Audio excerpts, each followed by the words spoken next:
ಚಂಡೀಗಢದ ಮುಖ್ಯ ಕಾರ್ಯದರ್ಶಿಯಾಗಿ ಸೇವೆ ಸಲ್ಲಿಸಿ ಭಾರತ ಸರ್ಕಾರದ ಕಾರ್ಯದರ್ಶಿಯಾಗಿ ಹಿರಿಯ ಸ್ಥಾನಕ್ಕೆ ಮುಂಬಡ್ತಿ ಹೊಂದಿರುವ ಹಿರಿಯ ಐಎಎಸ್ ಅಧಿಕಾರಿ ಹಿರಿಯಡ್ಕ ರಾಜೇಶ್ ಪ್ರಸಾದ್ ಅವರು ಮಾರ್ಚ್ 30ರಂದು ಉದಯವಾಣಿ ಪ್ರಧಾನ ಕಚೇರಿಗೆ ಭೇಟಿ ನೀಡಿದರು.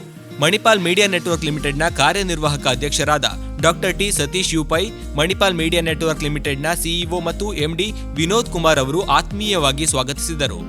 Till almost last days he contributed. Please pull a chair. Yes, sir. Till almost his last days he contributed. You're most welcome to Delhi. Sure. Absolutely. District edition. Good edition. Then man of great of them. Still, leadership interest maintain is a big challenge.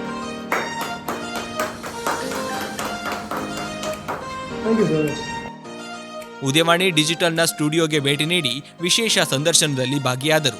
ವಿವಿಧ ವಿಚಾರಗಳ ಕುರಿತು ಮಾತನಾಡಿದ ಸಂದರ್ಶನ ಶೀಘ್ರ Udayavani YouTube ಮತ್ತು ಸಾಮಾಜಿಕ ಜಾಲತಾಣದಲ್ಲಿ ಪ್ರಕಟವಾಗಲಿದೆ.